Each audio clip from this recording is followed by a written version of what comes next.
नमस्कार दोस्तों, आप सभी का स्वागत है इस नए वीडियो में।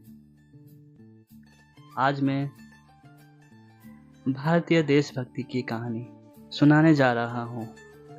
इसका शीर्षक है भगत सिंह। भगत सिंह की साहसिक बलिदान। नमस्कार दोस्तों, आज मैं आपको भारत की आज़ादी के संग्राम के एक महानायक की प्रेरणादायक कहानी सुनाने जा रहा हूँ। ये कहानी है शहीद भगत सिंह की, जिन्होंने अपने अदम्य साहस के और बलिदान से भारतीय स्वतंत्रता संग्राम को नई दिशा दी। भगत सिंह का जन्म 28 सितंबर 1907 को पंजाब के लायलपुर जिले अब पाकिस्तान में है के एक सिख परिवार में जन्म हुआ था। उनके परिवार में देशभक्ति की भावना और स्वतंत्रता के प्रति प्रेम पहले से ही मजबूत था और मौजूद भी था। भगत सिंह के चाचा अजित सिंह और पिता किशन सिंह भी स्वतंत्रता संग्राम में सक्रिय थे। बचपन से ही भगत सिंह ने ब्रिटिश शासन की क्रूरता को देखा और अपने देश को स्वतंत्र कराने की संकल्प लिया।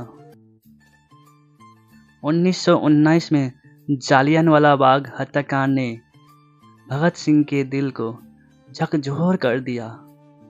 इस घटना ने उनके मन में ब्रिटिश हुकूमत के खिलाफ विद्रोह की भावना को और भी मजबूत कर दिया।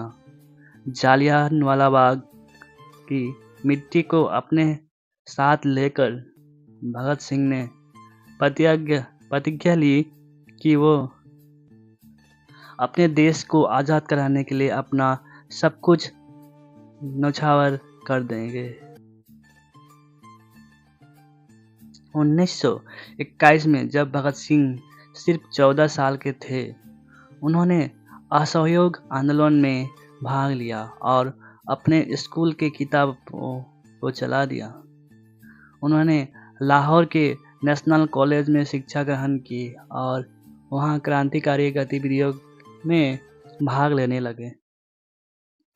वहाँ उन्होंने क्रांतिकारी विचारों से प्रेरित होकर नौजवान भारत सभा की स्थापना की। 1928 में साइमन कमीशन के विरोध के दौरान लाला लाजपत राय पर हुए लाठीचार्ज के बाद उनकी मृत्यु ने भगत सिंह को गहरे आक्रोश में डाल दिया। उन्होंने इसका बदला लेने की ठानी और अपने साथियों जैसे कि शिवराम राजगुरु, सुखदेव थापर और जयगोपाल के साथ मिलकर पुलिस अधिकारी जॉन सैंडर्स की हत्या कर दी। सैंडर्स की हत्या का उद्देश्य ब्रिटिश हुकूमत को यह संदेश देना था कि भारतीय युवा अब अत्याचार सहन नहीं करेंगे। भगत सिंह ने Hindustan socialist Republican association HSRA की स्थापना की। अपने साथियों के साथ मिलकर अंग्रेजों के खिलाफ सशस्त्र संघर्ष शुरू किया। 1929 में भगत सिंह और बटुकेश्वर दत्त ने दिल्ली के केंद्रीय विधानसभा में बम फेंका। इस बम का उद्देश्य किसी को नुकसान पहुंचाना नहीं था, बल्कि अंग्रेजों को जगाना था।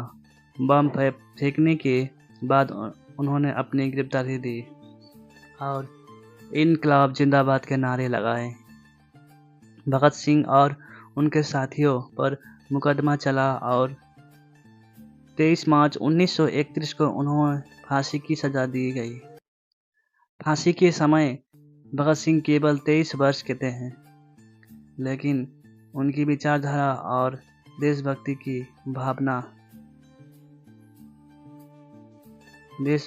भावना आज भी हर भारतीय को प्रेरणा देती है। भगत सिंह का कहना था, आप मुझे मार सकते हैं, पर मेरे विचारों को नहीं। वे जीवित रहेंगे और आगे बढ़ते रहेंगे। भगत सिंह के बलिदान ने भारतीय स्वतंत्रता संग्राम में एक नई ऊर्जा भर दी और हजारों युवाओं को देश के लिए कुछ करने की प्रेरणा दी। उनके शब्द मेरे सीने में जो आग है वो एक दिन सबके दिलों में चलेगी। आज भी हम यादें दिलाते हैं कि उनके जैसे वीरों की बलिदान को कभी नहीं भुलाया जा सकता। आइए हम सब मिलकर उनके साहस और बलिदान को सलाम करें और उनके आदर्शों पर चलने का संकल्प लें। जय हिंद। धन्यवाद।